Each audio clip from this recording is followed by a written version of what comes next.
The second jury note was equally important. Now, the jury doesn't have a trial transcript in the deliberation room, but it also doesn't have a copy of the jury instructions. I don't know why. We're going to find out more about that, too. And there are a lot of jury instructions, 55 pages worth. The jury's second note today was asking for those jury instructions to be repeated again. Court wrapped for the day today before we could learn whether the jury wants the whole 55 pages read back or just a section. But all 55 pages are pretty weedy, particularly the part that may ultimately matter the most, which is whether Donald Trump committed a felony. At the core of the 34 counts against Trump are 34 misdemeanor counts of altering business records. What makes those 34 misdemeanors become felonies is if they are committed in the service of breaking another law. And the prosecution says that other law that Donald Trump allegedly broke is New York election law, section 17152. Commit that to memory. Section 17152 of New York election law provides that any two or more persons who conspire to promote or prevent the election of any person to a public office by unlawful means, and which conspiracy is acted upon by one or more of the parties thereto, shall be guilty of conspiracy to promote or prevent an election. The key phrase in there is unlawful means. That is the illegal way in which two or more people conspire to mess with an election. The jury instructions continue. Although you must conclude unanimously that the defendant, Donald Trump, conspired to promote or prevent the election of any person to a public office by unlawful means, you need not be unanimous as to what those unlawful means were. In other words, the way this goes from a series of misdemeanors to a bunch of felonies is if those misdemeanors were made in order to break New York election law. And breaking that New York election law requires another unlawful act. But the jury doesn't have to agree on which act was unlawful. They just have to agree that it occurred. And on that front, the unlawful acts, they got options. In the jury's instructions, the jury's options for that secondary unlawful act are laid out for them as option 1, violations of the Federal Election Campaign Act. Option 2, falsification of other business records, not the 34 misdemeanors. Option 3, a violation of tax laws. Okay, I know. If your eyes are glazing over right now, I'm sorry. But imagine being a juror who has sat in that courtroom for more than 5 weeks now, who sat through 8 hours of closing arguments yesterday and had more than an hour of instructions read aloud this morning, but was not actually given a copy of those instructions. Imagine sitting through all of that and then being asked to make sense of it all and decide the guilt or innocence of a former president of the United States. Joining me now to decipher all of this, our legal experts, Duncan Levin, former U.S. Attorney for the Eastern District of New York, and MSNBC legal correspondent Lisa Rubin. Thank you both for sitting here so patiently as I read a very long script that probably went over everybody's head, including my own, other than yours. Lisa, is that sort of... I have really tried to get to the essence of, like, what the jury needs to focus on to get to the felony charges here. And first of all, am I right in focusing on this notion of the choose-your-own-adventure of unlawful acts that they don't have to agree on, but they have to agree happened in some way? Yes, and. Okay. Right? Because that is necessary but not sufficient. And before they get to the choose your own adventure part, there are some other things that they have to decide where they do have to be unanimous. And not just unanimous that it exists, but unanimous as to, like, the what and why of it. First, they have to find that Donald Trump caused business records to be falsified. Then they have to find, as you found or you already discussed, that when he did that, he had an intent to defraud that included an intent to commit or conceal another crime. Yes. The district attorney's office has identified only one crime that could be. That's New York election law 17152, which is a conspiracy to promote or prevent somebody's election through unlawful means. And that's where you get to the sort of choose your own adventure part. But I would say before you get to choose your own adventure, you got to go through a decision tree first. Right. And a decision tree that necessitates some unanimity on facts and elements before you get to decide, hey, I think the unlawful means is tax law, and Duncan thinks it's AMI's contribution to Donald Trump's campaign. The reason I focus on the choose your own adventure part, Duncan, is because the other ones seem like boxes that are either checked or unchecked, right? Like you all agree on this, then you get to go to step B. You all agree. And then it's the last part of it where there's sort of the garden of forking paths, 3 different things that they could sort of disagree on, but agree generally happened. I just wonder if is this a complicated case for a jury? No, it's actually a very simple concept that I think a lot of people are confused about because it's not really different than a lot of other cases. You could imagine a murder case, for example, where there are certain elements that have to be met to convict a defendant of murder. But the jurors could differ at the end of the day. Was it a bat or a knife or a club?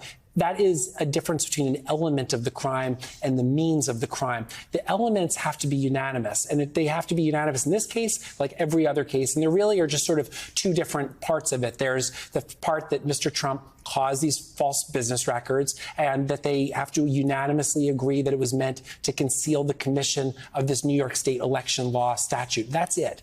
Whether it's the Stormy Daniels payment or the Karen McDougal payment or a tax crime or seriatim filing of false business records, the jurors could disagree about that, but that is not an element of the crime. And so it's actually a pretty simple legal concept that seems complicated because there's so many options. That is a gift to the prosecutors here. Right. It is a gift that they don't need to be unanimous on that, but it does make it a little bit more free-flowing for the jurors because they get to pick whatever they want. Well, I do wonder whether will that create more debate in the deliberation room? Who can know? Ultimately, you guys are saying as long as they agree on the sort of big contours of the crime, Well, I would say not necessarily, to answer your question. And the reason why is there's no special verdict form here. There's not going to be a verdict form, at least as I understand it, that asks you, Alex, and me, Lisa, and you, Duncan, to fill out what you think the unlawful means are. Right. As long as they all agree that there are unlawful means, nobody is going to poll them to ask which option they chose. They just have to agree that there was one and literally check the box as to whether they find him guilty or not guilty as to each of these 34 counts. They are asking for another read through of the jury instructions, though, Duncan. Does that signal anything to you? And why don't they get a copy of the instruction? I mean, IKEA desks come with the instructions. Why not the jury instructions? Because why should we make it easy? There's this notion under New York law that the jury instructions are not evidence. So the jurors only get evidence back there. There's really no reason for it. And maybe it's something that should be looked at by some legislative body at some point, but they don't get it back there. And I don't know that there's anything that can be really read into about that other than the fact that they were really hard to follow. It was a lot of pages of very dense material, probably read to them after they're exhausted, and they just wanted to have them read to them again to understand what they are. I feel seen. Yes. Yeah, who doesn't want them read again?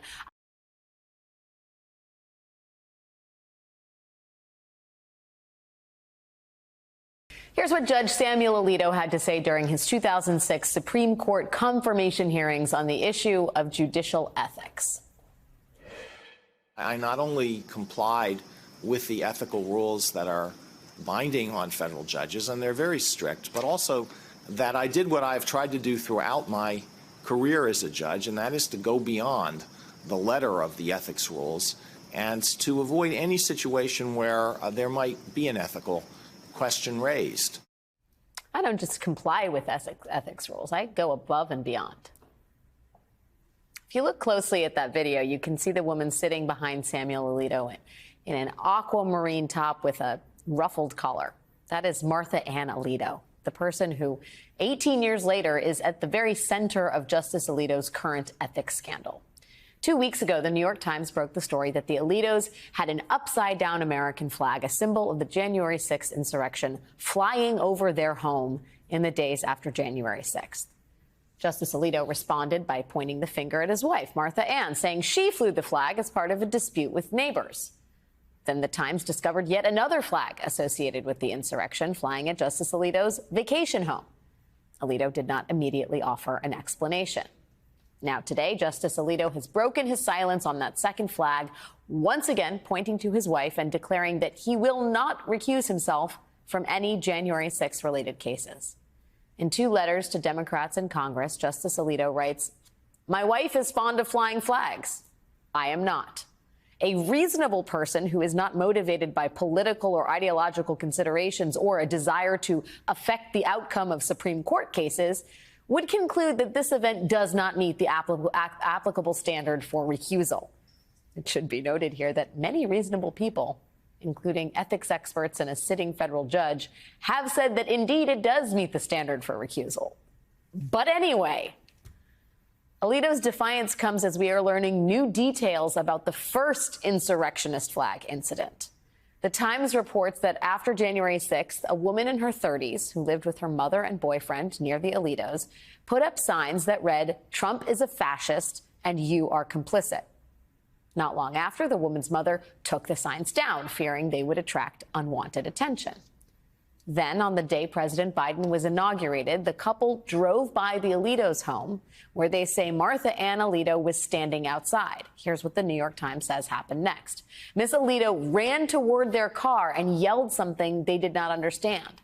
The couple continued driving, they said, and as they passed the Alito home again to exit the cul-de-sac, Miss Alito appeared to spit toward their vehicle.